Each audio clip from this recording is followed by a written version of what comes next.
ஐயோ குமரன் என்னாச்சு, உங்களை யார் இப்படி பண்ணா?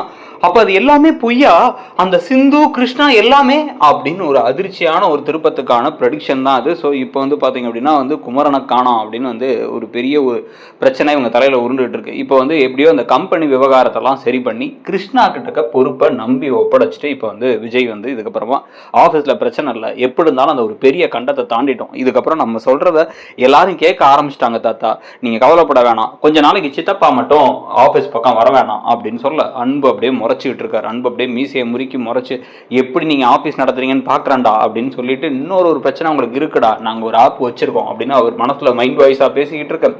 இப்பதான் வந்து பாத்தீங்க அப்படின்னா வந்து நிம்மதியா சரி ஓகே இப்ப ரெஸ்ட் எடுக்கலாம் அப்படின்னு வந்து விஜயும் காவேரியும் முடிவு பண்ணும் பொழுது அழுக சவுண்டு கேட்குது. யாருதுன்னு பார்த்தா கங்காது. கங்காவுக்கு ரொம்ப குழப்பம் அதிகமாயிடுச்சு. அவர் ஃபோனே எடுக்கல, கிட்டத்தட்ட 15 நாள் ஆயிடுச்சு. அவர் என்ன பண்றாரு உண்மையிலே சொல்லுங்க, அவர் நிவினுக்கு கால் பண்ணாரா? நிவினுக்கு கால் பண்ணி பேசினவர் எனக்கு கால் பண்ணி பேச என்ன ஆச்சு, என்ன எவ்வளவு நேரம் ஆக போகுது?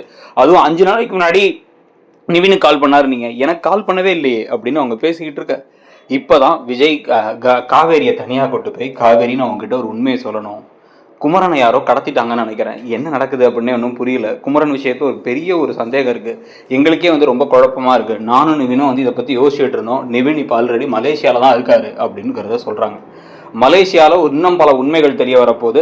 இதுக்கப்புறம் தான் வந்து பார்த்தீங்க அப்படின்னா வந்து சந்தானத்துடைய இன்னொரு குடும்பம் அப்படின்னு வந்தவங்களுக்கும் குமரன் கடத்தப்பட்டதுக்கும் இருக்கிற சம்பந்தம் என்ன இருக்குது, குமரன் கடத்தப்பட்டாரா என்ன ஆச்சு அப்படிங்கிற ஒரு விஷயம் தெரிய வரப்போகுது. அதுதான் இன்னும் அடுத்த ஒரு மிகப்பெரிய அதிர்ச்சியான ட்விஸ்டாகவும் இந்த கதையில் இருக்க போகுது. ஸோ இப்போ தான் வந்து பார்த்தீங்க அப்படின்னா இந்த ப்ரெடிக்ஷனில் இப்போ அன்பு ஒரு மாதிரி சந்தோஷமாவே சுத்திட்டு இருக்காரு, இவ்வளவு பெரிய ஆப்பு கிடைச்சுமே. ஏன்னா அப்பப்போ ஃபோன் பேசிட்டு வராரு, ஒரு மாதிரி சிரிச்சுட்டே இருக்க. இதையும் வந்து அப்பப்போ வந்து காவேரியும் விஜயும் நோட் பண்ணிட்டு இருக்காங்க. இதுக்கடையில தான் வந்து பாத்தீங்க அப்படின்னா வந்து அன்பே நேரா வந்து கங்கா கிட்ட, என்ன கங்கா அப்புறம் புருஷன் கால் பண்ணானா, ஏதோ வெளிநாட்டில் தானே இருக்கான், சிங்கப்பூரா மலேசியாவா, கால் பண்ணானா என்ன, பண்ணிருக்க மாட்டானே அப்படியா அப்படிங்கிற மாதிரி ஏதோ நக்கலா பேச, இப்பதான் வந்து இவங்களுக்கு ரொம்ப சந்தேகம் அதிகமாகுது. இப்பதான் காவேரி என்ன சொல்லிடுறாங்கன்னா, இதை பாருங்க, இவர் அப்பப்போ போய் பசுபதி கிட்ட தான் பேசுறாரு, சம்மந்தின்னு பேசிட்டு வர்றாரு, இதுக்கடையில இங்கேயும் வேற வந்து அக்காவும் ரொம்ப யோசிக்க ஆரம்பிச்சிடுறா, நம்ம மலேசியா உடனடியாக கிளம்பி போலாமா அப்படின்னு வந்து கேட்க, நீ பிரெக்னெண்டா இருக்க காவேரி, இந்த சமயத்தை எப்படி நீ டிராவல் பண்ண முடியும் அப்படின்னா வந்து எங்க எவ்வளோ பெரிய விஷயமும் நடந்துருச்சு, மலேசியா என்னங்க இங்கேருந்து ஒரு 3 மணி நேரத்தை தானே இருக்குது, போயிட்டு வந்துடலாங்க, பரவாயில்ல, டாக்டர்கிட்ட வேணால் பேசிட்டு கூட போகலாம்,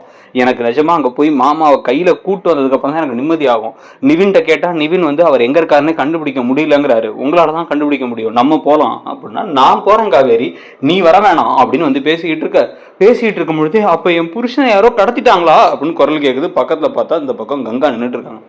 கங்கா வந்து, நான் இப்போ உங்கள்கிட்ட தான் வந்து அதை பற்றி பேசலான்னு வந்தால், நீங்கள் 2 பேர் பேசுறதை நான் கேட்டேன், என்கிட்ட ஏன் சொல்லலைங்கும் போதே இவங்களுக்கு அப்படியே கண்ணீரும் கம்பளையுமா வந்து அவங்க தலையெல்லாம் போட்டு அடிச்சு, எல்லாம் என்னால் அந்த வளகாப்பில் வச்சு நான் தேவையில்லாமல் பேசி அவர் அவமானப்படுத்தி அசிங்கப்படுத்தினதுனால தான் அவர் கிளம்பி போயிட்டாரு, இல்லைனா அவர் போயிருக்க மாட்டார். இப்போ என் பிள்ளை வந்து பிறந்து எங்கள் அப்பா எங்கன்னு கேட்டால் நான் என்ன பதில் சொல்லுவேன், எந்த முகத்தோட என் பிள்ளைய பார்ப்பேன், என்னால் வந்து இதுக்கு மேலே இருக்க முடியும்னே தோணலை, இப்படின்ட்டு அவங்க என்னென்னவோ பேசி அப்படியே மயங்கிடுறாங்க.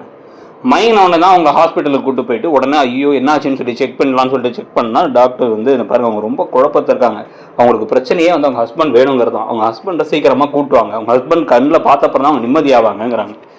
உடனே இதை பாருங்க, நான் சொல்றதை கேளுங்க, நம்ம கிளம்பி போகலாம், உடனடியாக கிளம்பி போகலாம், இங்கேருந்து கிளம்பி அங்கே போனால் தான் எல்லாத்தையும் வந்து சரி பண்ண முடியும், கிருஷ்ணா இருக்கான், கிருஷ்ணா இங்கே பார்த்துப்பான், கிருஷ்ணா மேலே எனக்கு நம்பிக்கை இருக்குது அப்படின்னு சொன்னதுக்கப்புறமா, இல்லை இந்த கிருஷ்ணா விஷயமே எனக்கு ரொம்ப சந்தேகமாக வேறு இன்னமும் இருக்கே, நமக்கு இன்னும் தெளிவாக எதுவுமே தெரியலையே, ஏன்னா குமரன் தான் வந்து முதல்ல நமக்கு ஒரு ப்ரூஃப் மாதிரி கொடுத்தது, இன்னொரு குடும்பம் இருக்குன்னு எனக்கு தெரியும்னு சொன்னார், ஆனால் அது வாய்ஸ் நோட்டாக மட்டும்தான் வந்துச்சு, அவர் யாருக்கிட்டையும் இதை பற்றி டேரெக்டாக இன்னும் வந்து தெளிவாக பேசவே இல்லை, நிவின்ட்ட மட்டும் சொன்னதா சொல்றாங்க, ஆனா அதே யாரும் மிரட்டி பேச வச்சிருந்தா என்ன பண்றது அப்படின்னு வந்து கேட்க, எதா இருந்தாலும் இப்போ நம்ம கிளம்பி போகலாம், இங்கே தாத்தா இருக்காரு, நம்ம வந்து அதுக்குள்ள இன்னும் ஒரு 2 நாள் 3 நாள் அவரை கண்டுபிடிச்சிட்டு வந்துட முடியும் நமக்கு, எனக்கு தோணுது அப்படின்னு உடனே சரி ஓகே அப்படின்னு இப்போ வந்து டாக்டர்கிட்டலாம் பேசி இந்த பக்கம் விஜயும் காவேரியும் கிளம்பி நேராக மலேசியா கிளம்பி போக, அங்கே வந்து பார்த்தீங்க அப்படின்னா நிவின் வந்து ஒரு இடத்துல தான் வந்து அவருடைய செல்ஃபோன் டவர் கடைசியாக கட்டாச்சுங்கிறது மட்டும் எனக்கு தெரிஞ்சிருச்சு. விஜய் அந்த ஏரியாவில் தான் இருக்கணும், அந்த ஏரியாவில் ஒரு 3-4 ஃபேக்ட்ரி இருக்குது, அந்த ஃபேக்ட்ரியில் எதுவும் இருக்காரா, அவர் கடத்திருக்காங்களா இல்லை அவர் என்ன செஞ்சாங்க அப்படிங்கிறதே தெரியல. அவர் அதுக்கப்புறம் கூட ஒர்க் பண்ணவங்கள்ட்டலாம் வந்து கேட்டால் அவங்களும் தெளிவாக பதில் சொல்ல மாட்டாங்கன்னு சொல்ல,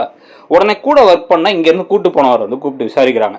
விசாரிக்கும் பொழுதே அவர் லைட்டாக திருன்னு முழிக்கிறாருங்கிறத விஜய் நோட்டீஸ் பண்ணுறாரு, காவேரி நோட்டீஸ் பண்ணுறாங்க. நோட்டீஸ் பண்ணிட்டு அவர்கிட்ட உங்களுக்கு தெரியாதா, சரி ஓகே அப்படின்னு கிளம்பி போகிற மாதிரி போக, அவர் என்ன பண்ணுறாருன்னா உள்ளார போய் யார்ட்டையோ ஃபோன் பேசிகிட்டு இருக்காரு. ஃபோன் பேசி வந்து, இல்லை அவங்க வந்தாங்க, நீங்கள் சொன்ன மாதிரியே எனக்கு தெரியாதுன்னு சொல்லிட்டேன், தேவையில்லாமல் எனக்கு ஏதாவது பிரச்சனை வந்துடக்கூடாது, ஒழுங்காக வந்து நான் இப்போ இந்தியாவுக்கு உடனே கிளம்பி வரேன், இதுக்கு மேலே என்னால் இங்கே இருக்க முடியாது அப்படின்னு ஒரு பேசிட்டு திரும்பி பார்த்தா விஜய், காவேரி, நிவின் 3 பேருமே நின்றுட்டு இருக்காங்க.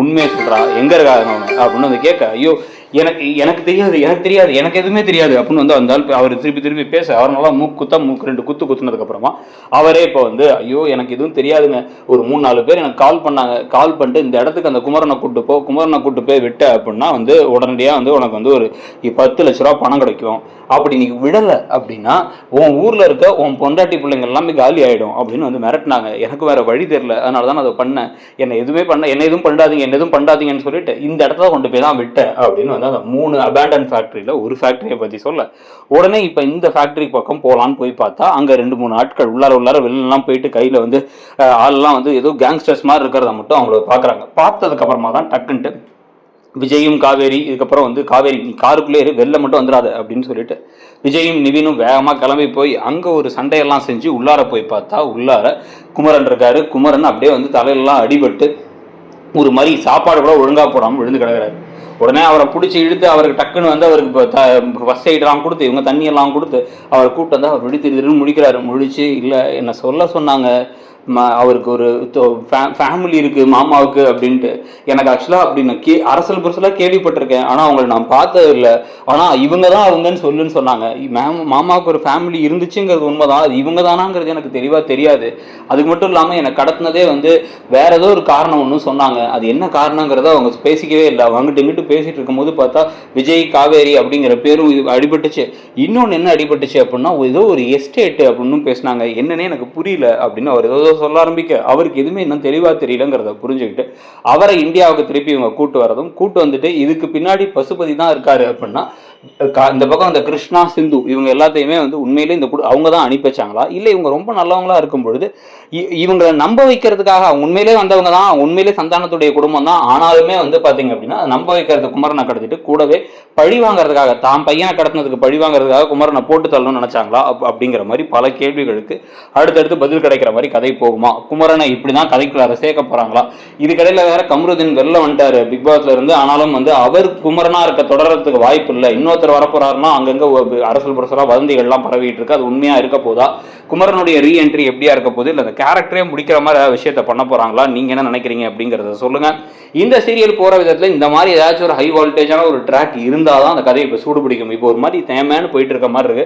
உங்களுக்கு என்ன தோணுது, அந்த கதையில ஏதாச்சும் ஒரு இன்ட்ரெஸ்டிங்கான ட்ராக் அதே சமயத்தில் கொஞ்சமாச்சும் லைட் லாஜிக்கோடு இருந்தால் வந்து லாஜிக்கை கிரியேட் பண்ணிட்டா வந்தா பரவாயில்ல நினைக்கிறீங்களாங்கிறத சொல்லிட்டு நம்ம சேனல்ல இருக்கக்கூடிய மற்ற ப்ரெடிஷன் வீடியோ சிறகடி காசை பாண்டியன் ஷோசன் ஐயனார் துணை இருக்கிறதெல்லாம் பாருங்க. ஒருவேளை நம்ம சேனலை சப்ஸ்கிரைப் பண்ணணும்னா இடம்பொருள் சேனலை மறக்காம சப்ஸ்கிரைப் பண்ணிட்டு நம்மளுடைய சேனலில் மெம்பர்ஷிப்ஸ் ஸ்டார்ட் பண்ணிருக்கோம். உங்களுக்கு பிடிச்சிருந்தா வந்து ஜாயின் பண்ணிக்கோங்க. அப்படியே மறக்காம நம்மளுடைய இன்னொரு சேனலான இடம்பொருள் நவ்வையும் சப்ஸ்கிரைப் பண்ணிக்கோங்க. தேங்க்யூ.